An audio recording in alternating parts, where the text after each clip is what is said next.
This is Texans TV.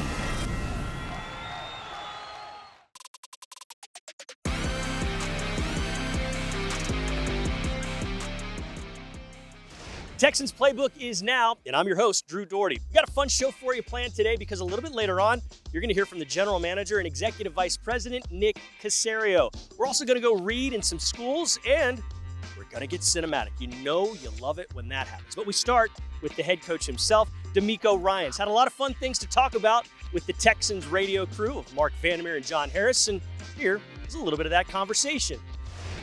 With us now in studio, Coach DeMeco Ryans. Coach, congratulations. I want to start macro here because you play in so many close games, had another one against the Bears. And what's a key factor? It seems like the closeness of the team, the togetherness that you're building as a culture, however you want to word it. How helpful is that when you're trying to pull out a close game at the end, everybody sticking together? That's very important, right? You have to know that no matter who's on the field, whatever unit is on the field, whether it's special teams, we're lining up for a field goal, it's offense, need a big play, defense needs a stop. When you're on that sideline, you feel like whatever the moment is, however big the moment is, like that unit is going to step up and make the play that we need to be made to help us win the game. Coach, I want to ask you this, and I'll make sure I ask this in the right way, because you guys play with an edge. There's a fine line with playing with an edge and kind of going over the line to make sure you have 15-yard penalties and things like that. But where is that kind of fine line? Because I love watching us play because it feels like, we're the bully, we've got the edge on our team. But where's that kind of fine line where you don't kind of cross it and have 15-yard penalties and such? Yeah, I mean, we want to be the most physical team when we step on the field. Yeah. Each and every game, we're going to be the most physical team. Now, with that, everything is within the rules. Everything is within the field of play. Like, we want to make sure we're legal with everything that we're doing. Like, where we got out of line with the penalty with Nico, like, we just have to allow them to get the penalty. Right. We don't need to be the because there's always going to be the second guy who gets seen, right? So Nico's there, guy pokes him in the eye or pushes him, and Nico retaliates, but we can't do it that way, right? Just be the bigger man, take it, and let's try to get them to, draw the penalty. And the same with, the scuffle on the sideline with Aziz. He knows it, right? He just have to be smart. We can't throw a punch. And that's one thing that happened. Like, even when we're out at practice and training camp, when things get heated and they're hot and guys are going to get into scuffles a little bit in training camp, the one thing I always mention to guys is if you throw a punch, you're out, right? Yeah. So you just have to understand we can't do those type of things.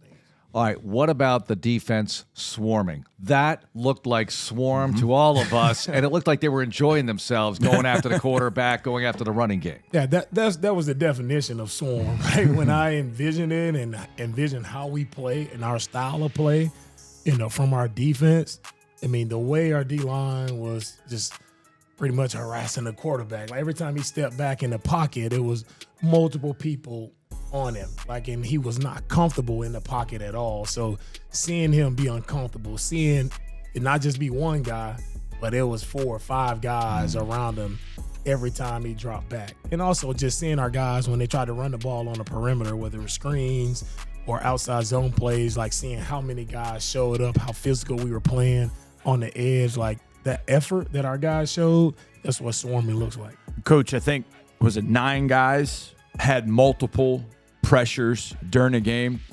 So I ask you this, is it, as you're calling the defense, are you thinking about trying to free up maybe your guy, like a particular guy? Okay, this guy's hot, like we got to maybe scheme him up, or we got to make sure we get him free, get him the matchup he wants?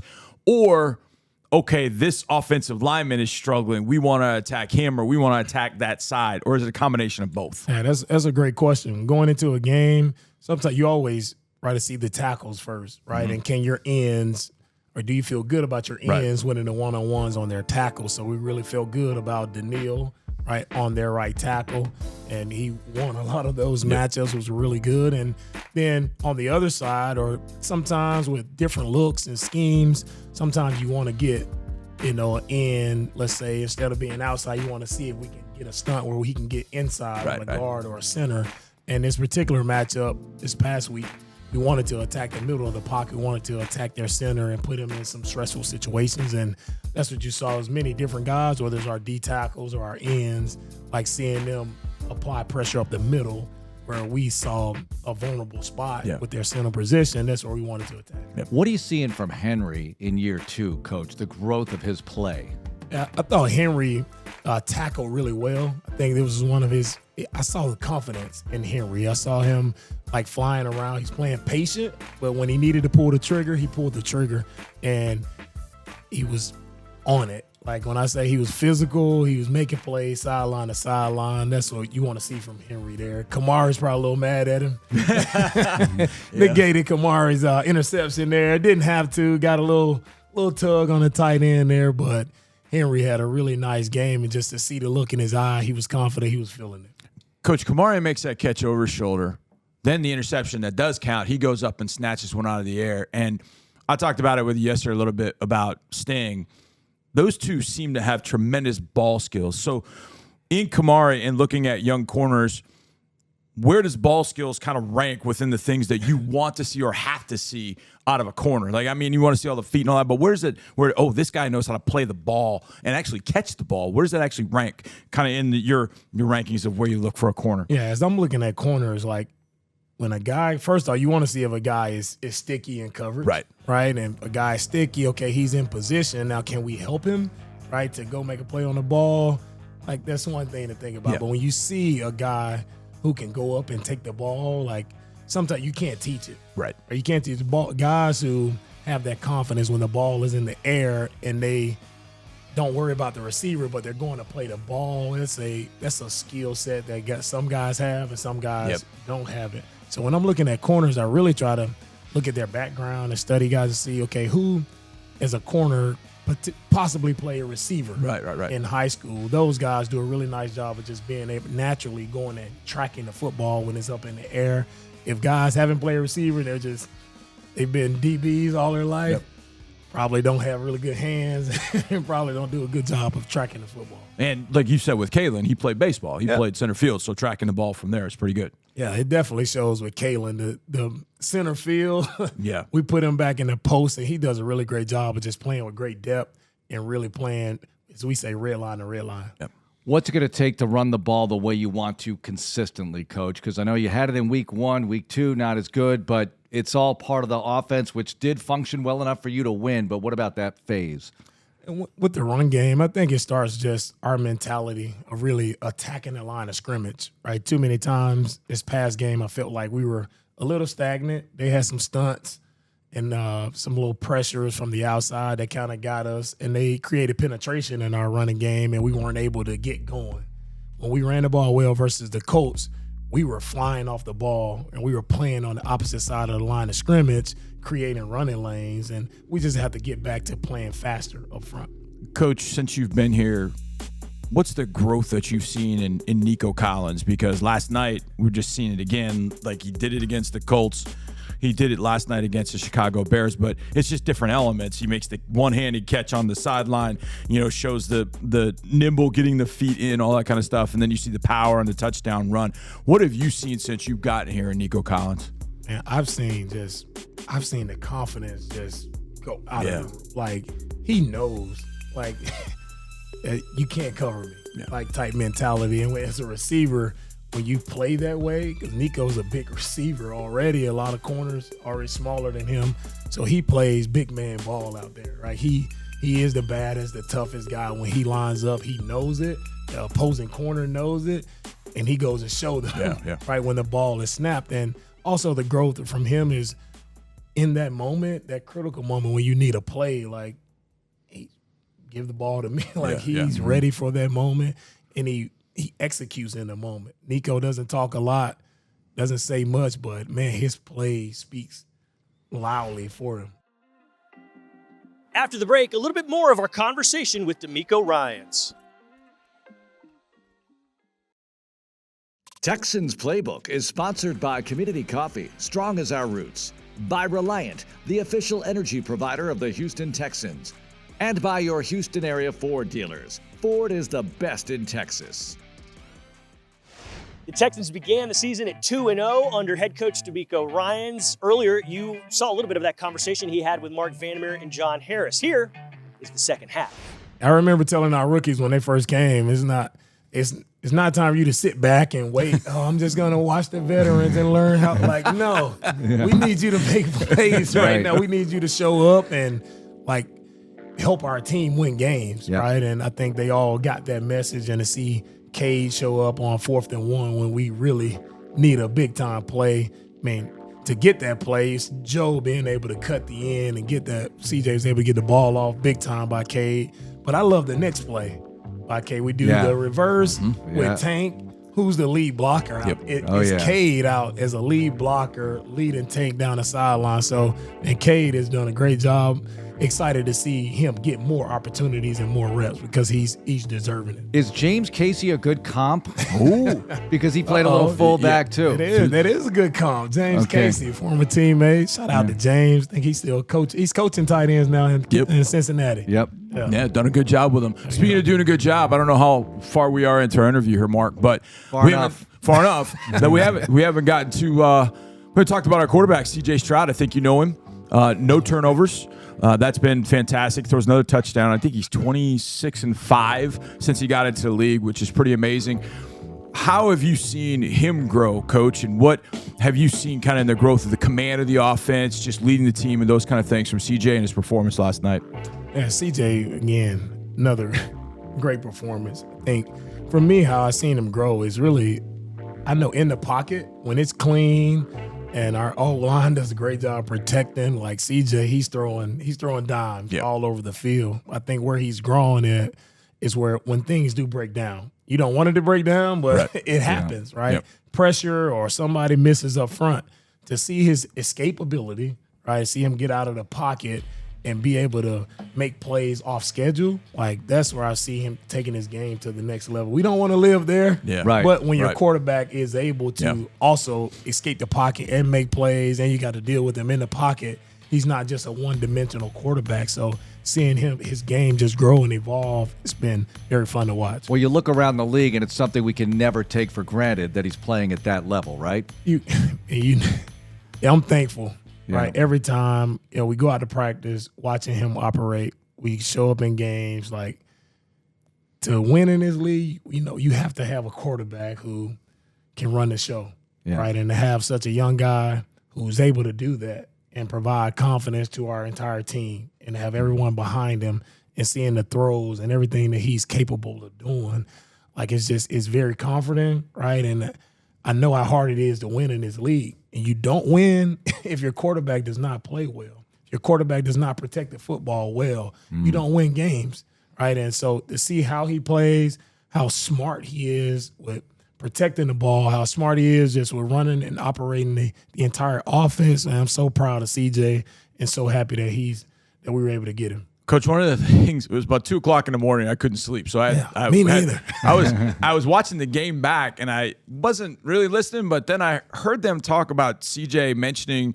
to the announce crew that he learned something from last year in talking to the veterans about going back and watching something positive about yourself. And he said he would watch the Ohio State-Georgia game because that was something that, he was very positive. I mean, that was a great game for him. It's one a lot of people talk about. And I thought that was kind of interesting to kind of think about it from that way. So as a coach, do you ever do that sometimes, just step back and just watch a game in which, you know what, we won the game, it was a great game. I want to watch this game and watch my team, how we led, not dive into the X's and O's, but just watch your team have success in a positive manner. You ever kind of done something like that, or are you just always in the X's and O's? No, man, I did it just today. Just going back watching this game, I was having so much fun just sitting in my office. I'm late to my meeting. I'm sorry, guys.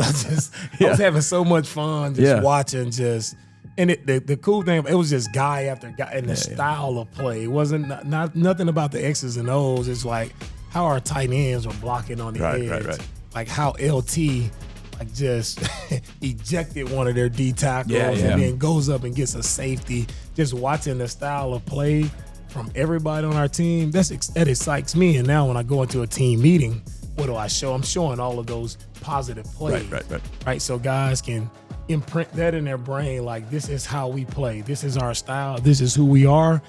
Everybody knows that we can get better, but let's not talk about that right now. Yeah. Let's hone in on the positive and let this just seep in and make sure this becomes who we are. Yep. All right, Minnesota, what can you tell us? I know it's relatively early in the week, but here you go taking on an opponent that's 2-0, just beat the 49ers. What do you think, Coach? Yeah, really good team, 2-0. They're well coached. I think Kevin does a really good job there. Defensively, they're going to give us a lot of different looks. Right? They do a great job of disguising their looks, just watching them early. They're showing you one thing and they're moving to something else. So for us, we're going to have to be able to handle when the picture changes. On the defensive side, just making sure we go to the right spot with the football. Offensively, you got Sam Darnold. Now Sam is a veteran, been around for a while. He played our defense last week. They played the Niners to run a similar scheme that we run. So it'll be some carryover there and see how we can attack him and make him uncomfortable. But they did a really good job on third down. They had a lot of third down conversions that kept drives going. So I already know going into the game, it's going to be how we operate on third down and how well we handle the noise in Minnesota. We know it's a loud place, difficult to play. We handle that well on the offensive side, get off the field on third down. I think we'll be in a good spot. All right, I've got one more for you because on the Today Show, your staff in the cafe was featured making all the meals for the players, getting very specific individual requirements and requests, making sure everyone gets what they need to regen and refuel. What about the job they do and how important that is, Coach? Oh, our staff they're unbelievable. Anything that anyone needs, they are ready to serve. And I love all the people who work in there. They treat everyone with love. Every time you go in, they're always having a great day.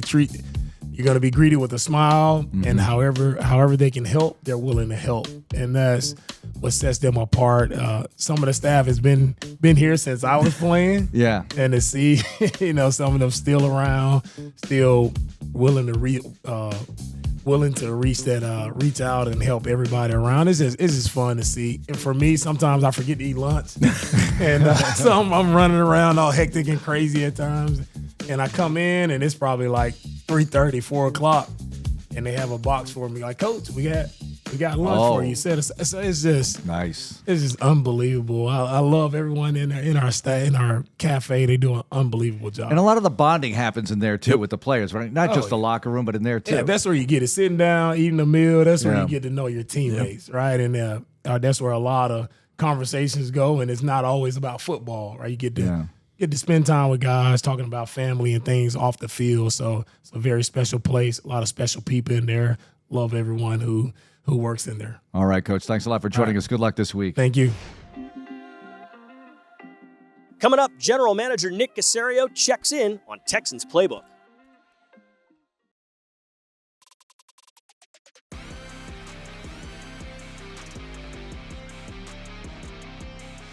We're back here on Texans Playbook. Drew Doherty in front of NRG Stadium. Nick Caserio and the crew have put together a pretty tough Houston Texans team. He went one-on-one, or really one-on-two, with Vandermeer and Harris, and they had a fun time talking on Texans radio. The bottom line in this sport is winning. So that's the focus. However you do it, that's the main goal and the main objectives. So took advantage of some of our opportunities in this game, played well defensively, made a few plays in the kicking game, made enough plays offensively, probably can do a little bit better job on third down, eliminate the turnover. So there's a number of things that you can always work on, especially early in the year. Those first handful of weeks, you're just looking for somewhat of improvement in your team.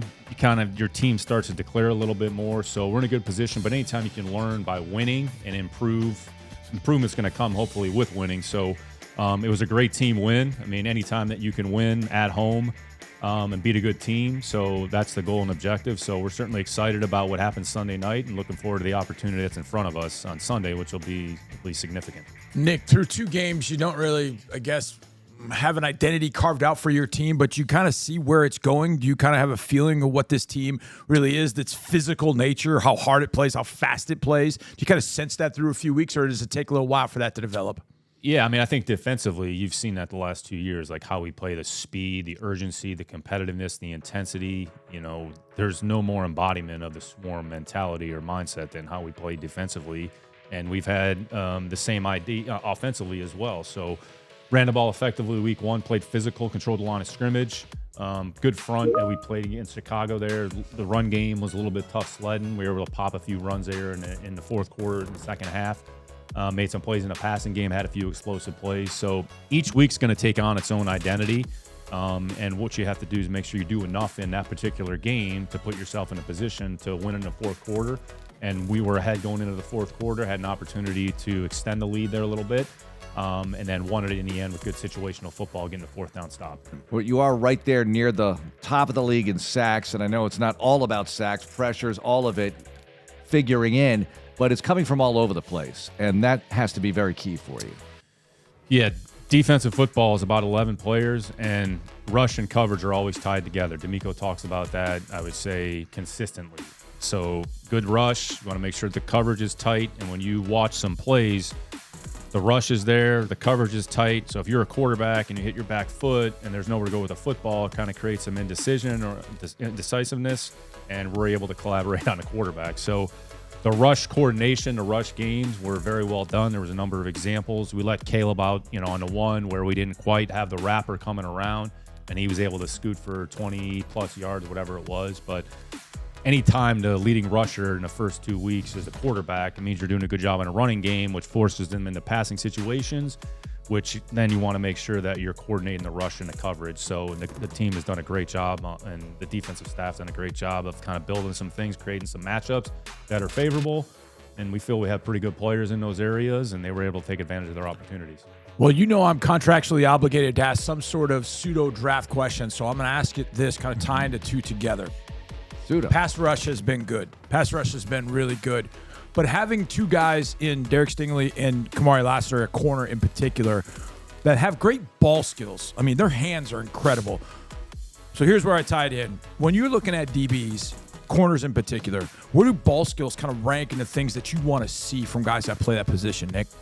John, it's certainly a component. So when you look at defensive players in general, you're looking for awareness, instinctiveness, tackling, the speed with which they play, their competitiveness, and then specifically in the secondary, their ability to track or judge or play the ball. Some players have a little bit more comfort level doing it. Other players aren't quite as natural. It's certainly a skill that you can improve or work on.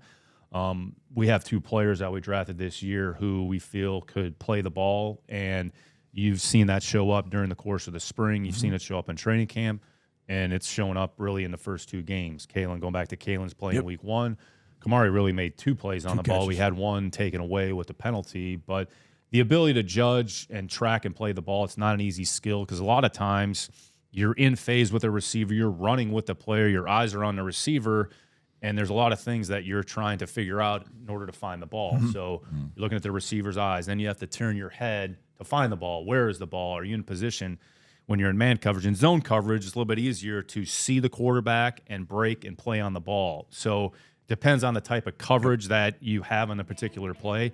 But just your hands, your ability to track and find the football, it's certainly something that goes into the evaluation. And we grade the player, whether it's good, whether it's average, whether it's below or average. And then whether or not that player can actually improve that skill, that's something that just takes a little bit of work. Texans running game right into adversity with injuries and whatnot. Not as smooth as week 1, but you got the job done. What about that phase of it, Nick? Because Cam Akers comes in, does pretty well. I know you don't like the turnover, but there were some good things that you could build on from that. Yeah, some of our better runs took place in the fourth quarter, so there's a little bit more space. I mean, the Bears did a great job of kind of setting the perimeter defense, forcing things to the backside or back inside. We really we didn't have enough leverage on the perimeter at times, so it was just kind of hard to get around the corner. So credit to them, they did a good job on that.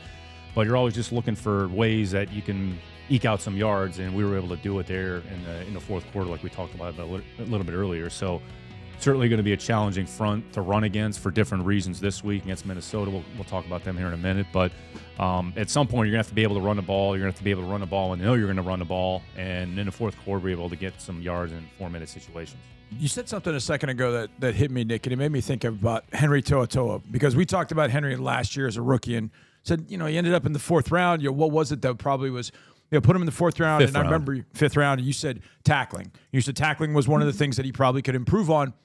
And you look out the other night, and this seems team-wide, but just Henry in particular, I remember you saying that he's improved on that, or at least it seems that he has improved on that, and that just seems to take his confidence and he's played at a different level. What do you thought about the way he's played and how he's improved that part of his game?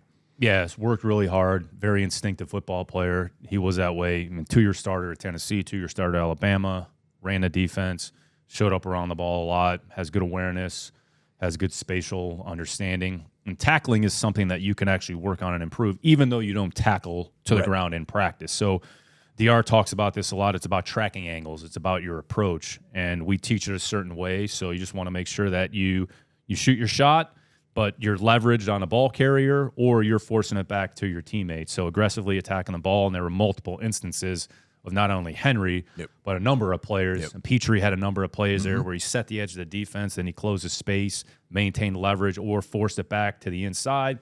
And we talked to the defensive line about running out of the stack. So when a ball goes to the perimeter, your job is to turn, chase, and run. So all of it is tied together, which goes back to team defense. It takes all 11, and there's a lot of different components associated with it. After a quick break, we've got more of our conversation with Caserio.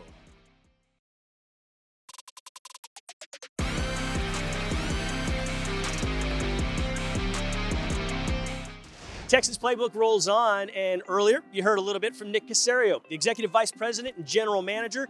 Had a nice conversation with Mark Vandermeer and John Harris, and we continue part 2 of that chat. When you were in New England, Kevin was with you guys for a while, right? As a player, maybe as a coach, I can't remember. Yeah, we drafted Kevin in 2008. So Kevin was kind of a developmental quarterback, had really good athletic traits, was really smart. You know, there was some qualities that we liked about him. So we were in a position where Brady was obviously the starter, but the backup, the third quarterback, always trying to kind of get another quarterback in the system to potentially become the backup. So Kevin played a bunch at San Diego State and was raw. You know, he'll admit this. He said this, that he was kind of raw, but is very smart, was athletic, moved well. And we had him for a few years, and then he ended up moving on. I think he was with the Jets for a little bit, and then once he was done playing, then he kind of started working in a variety of different capacities. But he's been able to work with a lot of good coaches. I mean, he worked with Coach Pettin, he's been around Coach Pettin. Coach Pettin's on their staff, has experience with Coach McVay and his system. So a lot of coaches, they take elements of different systems. And Kevin was in Washington for a period of time, but Kevin's a great guy, very smart, very bright offensive coach. And you've seen some of the coaches that have worked for Sean or worked with Kevin are littered throughout the league. So, but yeah, we had Kevin we drafted him in the 3rd round in 2008. What's it like here, Nick, with the continuity you've been able to maintain with the coaching staff, working through the 2nd year of the DeMeco Nick era with CJ involved and all the staff members as well? The more time you spend together, the better, typically. And then maybe not everybody feels that way, but you just have a better understanding of the flow of everything. Schedule, system, how to practice, how to adjust, how do we want to handle the game, the communication that goes on during the course of the game. So anytime that you can work collaboratively over the course of multiple weeks, months, years, it's advantageous for everybody involved. So as long as you're doing the right things and you're having some modicum of success, then you want to try to keep it together. We also understand this league is designed where people are going to move on, you're going to lose people. So you have enough of an infrastructure in place that you can replace staff, coaches, players as they leave. So there's a short term, but there's also a long-term component as well that you're certainly cognizant of. Nick, it's always talked about at some point where, well, this guy played for this team, and now he's playing for this other team. He's going to face his old team. And the Vikings got a number of guys that did play for Houston. We got a former Viking that now plays for us. Is that overblown, where you have players that played in different places and then also they're playing against their former team? Does that kind of get overblown, like, oh, they're going to know what they're doing because they played there last year? It's probably more common than you realize. Players change teams often, right? So typically you're going to see a number of players that were either in your building, they were in another building, they're going to come through your building. Once you get into the season, it's really about that week and the game plan specific to that opponent. So is there some familiarity with our players? There always is, but you see it across the league. Like typically every team that you play against, probably somebody that you've either been with or coached. Same thing on a coaching front. So familiarity, there it is there and it exists, but sometimes there's probably a little bit too much emphasis that's placed on Frankfurt. Couple of other things on the way out here, Nick. First of all, couple of games in, uniform review. What are you thinking? We're in the regular season. Had the Liberty You're really White. asking me yeah, about I'm this? asking you about this. What do you think of those person. Bears orange uniforms? Oh, you don't have to get into that. I thought it was pumpkin season, so no. Nobody should ask me any questions fashion related, so I'm going to stay away from the uniform discussion. They look good. What'd you think of the environment the other night, though? That was great. Cool atmosphere. Sunday Yeah. night, roof was open. Yep. Hadn't happened in a long time, so fans were into the game. So the more Houston fans we can have and not opponent fans, always the better. But, overall, it was and the players felt that environment. So I think DeMeco wanted to crowd into the game a little bit more. He's just trying to hype them up a little bit. So he was. Yeah. that'll be the next thing when we come home in a couple weeks. So we'll just make sure the crowd's into the game for the full 60 minutes. So when you go out scouting, not to say that there's 100% analogous situation out there, but what's a place where you go out scouting where you know, like, man, I'm going to walk out of here with a headache because this place is loud. This place is really loud. And I know I'm going to have a headache after Earlier this in one. my career, I happened to see Oregon. It was like a Thursday night or Friday night. Yeah. I mean, it was loud as hell. Yeah. That was like a really cool environment. So, and then the year, forget what year it was, LSU, Georgia, Mettenberger, Jeremy Hill, 13, Odell Beckham, 13, Landry, 13, and Georgia, they had a complement of players as well. Mm-hmm. It was packed, and it was loud, and it was like a who's who on the sideline. It was like a swarm of people on the sideline. So there's some pretty cool college environments, but I would say those are a couple that kind of stand out. Finally, today's show did a feature on your cafe, on the Performance Cafe, workers, the way they set everything up for the players, individualize what's needed. What about that? What goes into that, and how important is that for your team's success? Yeah, for them to be recognized and for them to be profiled, honestly, the more people to see that, the better. Like how selfless, how committed they are to the team, how they just want to serve the players and the staff, and to be able to have sort of customized service, customized meals. Our job as best we can is to provide, we've talked about this, is to provide as many resources to players as much as possible, give them the things that they need to be successful. And with the support of ownership, that they give us the ability to, have high quality food. The nutrition staff, starting with Ladd Harris and their entire group, Amy, Jacob. I mean, they're very invested in the team and the players. And what you fuel your body with makes a difference. Mm-hmm. So for them to profile maybe some people that aren't really talked about as much or aren't in the public eye, just to show like how important they are to the overall success. DeMeco's talked about this. Everybody that's in our building has an impact and touches the players at some point. And if they're doing it in a way with the right attitude, with good energy on a consistent basis, the players appreciate that. So we kind of have a fiduciary responsibility to provide that for them. So that's cool that they were able to profile those folks. As long as it passes your standard, we're good, right? You can always find something to eat in that Performance Always, Cafe. absolutely. All right. Absolutely. Nick, thanks a lot. Good luck. Thanks, fellas. Coming up, Scorsese, Spielberg. They've got nothing on what you're about to see cinematically in this Texans Colts recap.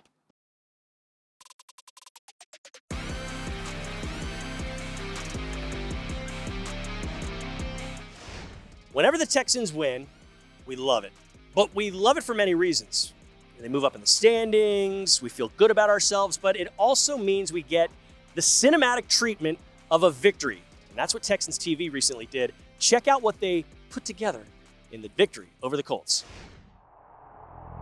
Welcome to the 2024 NFL regular season. The most anticipated season in Texans history is here. It's week 1, and today the Texans are in Indianapolis to take on the Indianapolis Colts. I'm gonna feel you today. Hey, tonight we hunt. We're the wolf pack, man. We hunt together. And we're not leaving until this end with a dog. Let's go, man. Bring that intensity. Bring that fucking mindset and fly around and hit somebody in the fucking mouth. Family on 3, 1, 2, 3. Hey. Kaimi gets the sign from the officials, and we are ready to rock in Indy. Here's CJ in the pocket. CJ under pressure. CJ stepping up away from it. Now he's going to run 50 and dives across the 45. CJ gets the snap, throws right side. And here's a slant going down to the 30-yard line. Diggs with the catch, but they mark him short. Fairbairn with a 51-yard attempt, plenty of distance, and it's good. 3-0 Texans. Richardson fakes the give. Here's a little pressure. He slips down. Now he guns it long downfield and caught. Pierce, touchdown. A bomb to take the lead.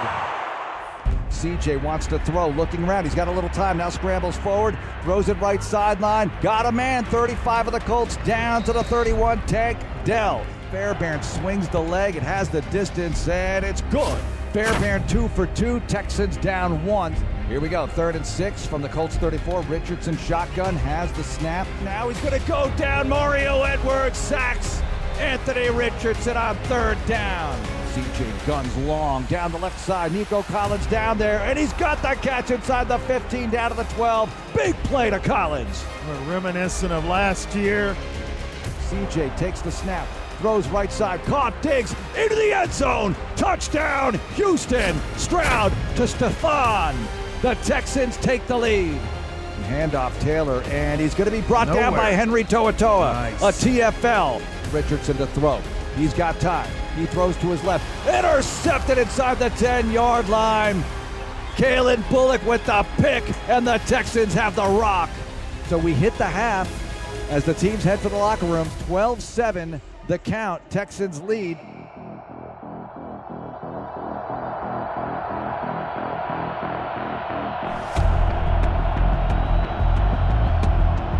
CJ to throw, looking. CJ scrambles out to the right side, needs some time, and finally finds a man, Dell, for a first down. Here's Fairbairn's kick. Plenty of distance, and it's good. And it's a 15-7 lead for the Texans. Tommy needs a good one, and it's blocked. It is blocked, and this is a game changer right here. 1st and goal at the 5. Handoff Taylor up the middle, he walks in.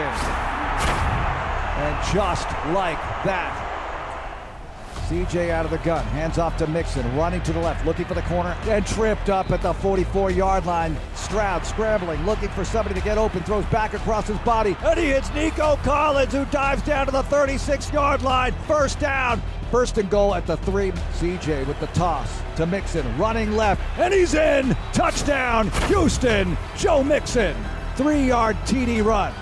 I like the end zone dance too. Love it. 1st down, Indy from the Colts 46. Richardson fakes the give, steps to his right, throws downfield, and caught by Doolin. He's on the move. 20 left side, 15-10, and he's in the end zone. Wow. And just like that, it's a 2-point lead again, 22-20. 2nd down and a long 2 across the Houston 48-yard line. Stroud with the toss to Mixon.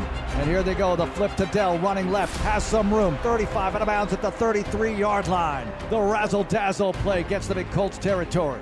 Pierce straight ahead, across the 30, Pierce spinning and knocked down at the 25-yard line, 9-yard pickup.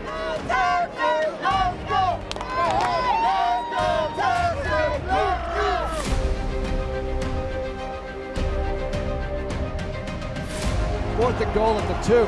CJ stepping to his left, throws to the end zone, caught, Diggs, touchdown number 2. It's a beauty, and the Texans are about to go up 2 scores again. Hey, for that cash, man. Yes, sir. For that cash, man. 3rd down and 15 from the Colts 27, empty backfield. Richardson out of the gun. He's got time to survey the field, and he chucks it long downfield and caught at the 15-yard line. How? They're in the red zone just like that on 3rd and 15. Richardson gets the snap on 4th down. Richardson running. Richardson, is he going to make it? He does. Just gets across the goal line. He got his nose down and got across with 2:14 to go. Cuts the lead to 3. Who said it was going to be easy? Nobody in these headsets.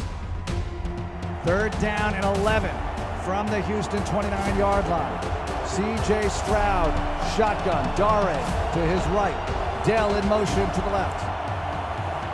Crowd deafening. Here's the snap. CJ looking, firing right sideline, and Nico Collins with the catch. He gets the feet down for a 1st down at the 40. Checkmate. That'll do it. The Texans will beat the Colts on opening day. It is over. The Texans win on opening day, knocking off the Colts on the road, 29-27, 1-0, with the Bears up next on Sunday Night Football. Lost my voice. I'm too turned. All right, hey, man, so proud of each and every man in this room. All right, we talked about starting fast. All right, you guys did that, but it's all about in this game, man, how you finish. And there was no better way to watch us finish that way. O-line, the way you control the line of scrimmage. Heck of a job.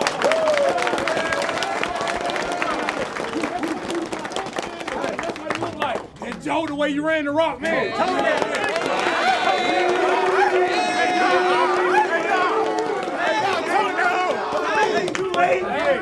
Hey, we talked about 4.0 carry, right?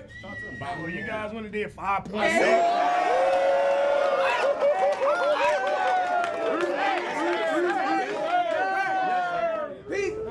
Joe, what do you have, Joe? Man, 30 carries for 159.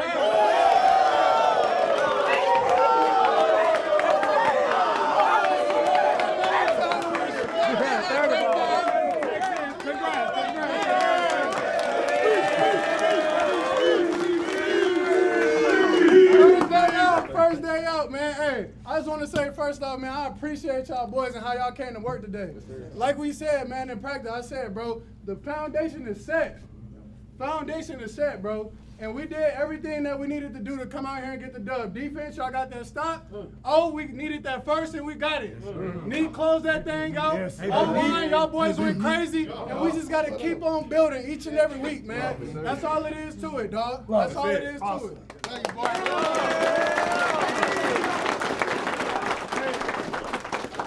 One more game ball. This is Kyle step in. This is your first win as owner.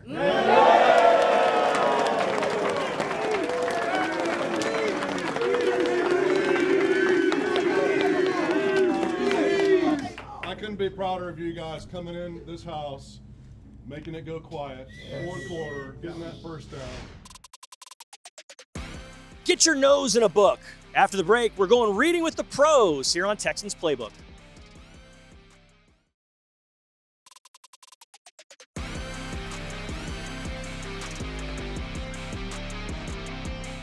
Appreciate you checking us out here on Texans Playbook. It's important to read.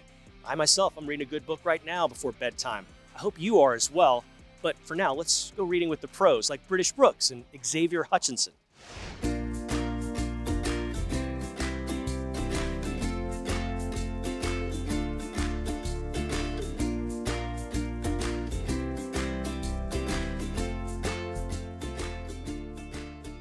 The Houston Texans joined students at Maiding Elementary School to kick off Reading with the Pros. In partnership with HISD and the Wade Smith Foundation, Texans players spent time reading to second grade students to support literacy outcomes, improve classroom attendance, and help students thrive for a positive relationship with reading. It means a lot just knowing how I was raised and how I came up and what I had to overcome, even at such a young age, and education is such a, important milestone in their life. So, and right now they don't know how far it will take them, just giving back, and just trying to set that foundation for them will, impact their lives tremendously. A special thanks to Texans running back British Brooks, wide receiver Xavier Hutchinson, and Texans legend Wade Smith to ensure Reading with the Pros kicked off with high energy and encouraged students for continued academic success. The Texans will be headed to 2 elementary schools in Sunnyside every Tuesday through December to help improve reading levels.